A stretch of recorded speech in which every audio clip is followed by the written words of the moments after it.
اعوذ باللہ من الشیطان اللعین الرجیم بسم اللہ الرحمن الرحیم الحمد لأہلہ والصلاة علی اہلہا اما بعد۔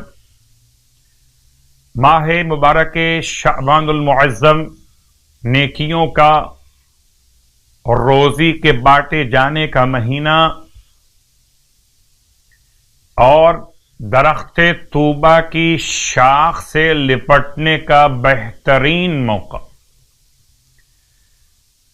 اور کل بھی روشن رات کا بیان اور آج بھی روشن رات کا بیان کہ خدا کا لطف و کرم ہمارے شامل حال کہ 3 مہینے 3 راتیں اور 3 سورے عطا کیے۔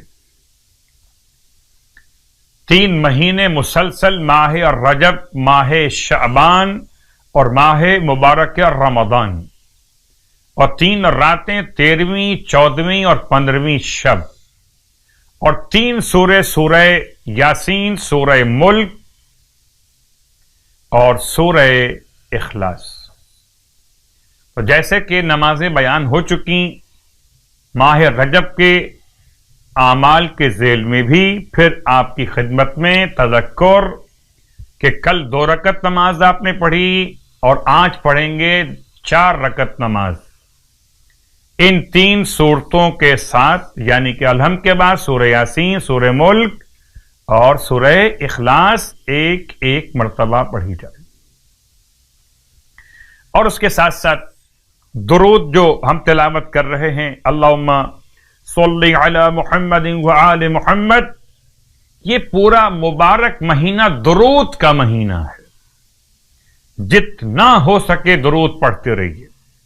الطیبین الابرار الاخیار الذین اوجبت حقوقهم وفرضت طاعتهم وولایتهم، اے خدا درود نازل فرما محمد اور آل محمد پر جو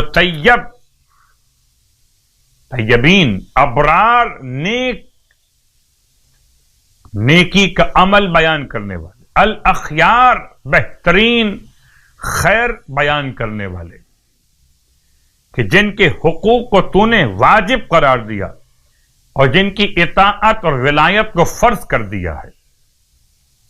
سرکار ختم یہ مرتبہ صلی اللہ علیہ وآلہ وسلم ارشاد فرماتے ہیں، 14ویں شب ماہ شعبان المعظم کی نماز کو بیان کرتے ہوئے، اگر کوئی انسان 14ویں شب ماہ شعبان کی 4 رکعت نماز بجا لائے تو ہر رکعت میں اس طرح سے کہ 4 رکعت نماز، ہر رکعت الحمد کے بعد سورۃ والعصر یعنی سورہ والعصر 5 مرتبہ پڑھے۔ 4 رکعت نماز 2 رکعت کر کے پڑھی جائے، اور ہر رکعت میں الحمد کے بعد 5 مرتبہ سورہ والعصر کی تلاوت کرے۔ کوئی تو خاص ربط ہے، یہ 14ویں شب ہے، سورہ والعصر پڑھیے، آنے والی 15ویں شب میں صاحب العصر کے یاد منائیے۔ اس نماز کا ثواب کتنا جو آج کی رات پڑھی جائے گی؟ ارشاد فرماتے اللہ کے حبیب خداوند عالم اس نماز کے پڑھنے والے کے لیے حضرت آدم سے تا قیامت تک تمام تر نماز گزاروں کا ثواب لکھ دیتا ہے۔ اللہ اکبر۔ اور اس حالت میں اسے اٹھایا جائے گا قیامت کے دن کہ اس کا چہرہ آفتاب اور مہتاب کی طرح روشن تر ہوگا، اور اس کے گناہ معاف کر دیے جائیں گے۔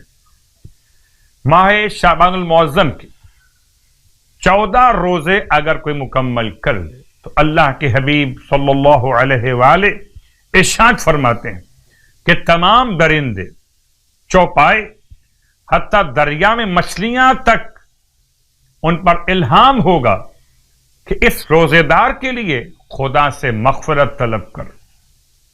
کیا جب درندے مغفرت طلب کریں، جب چوپائے مغفرت طلب کریں، حتیٰ کہ دریا میں رہنے والی مچھلیاں مغفرت طلب کریں، تو خدا کیوں نہ معاف کرے گا اس شخص کو جو ماہ شعبان کے 14 روزے مکمل کر چکا ہو۔ پروردگار ہم سب کو ماہ شعبان کے صیام اور قیام کی توفیق عطا فرمائے۔ الہی آمین۔